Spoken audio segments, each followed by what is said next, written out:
It's Daryl from Boatshed Riviera. Today we have for you a Beneteau Antares 880 with a single Yamaha 4-stroke, 250 horsepower.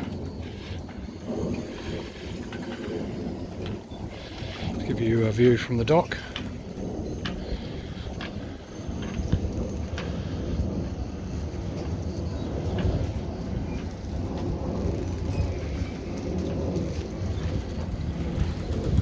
And resuming on board.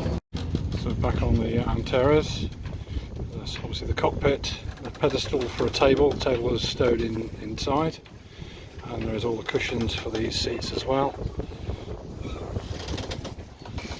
The cowling on the engine has a little bit of damage, forward top edge,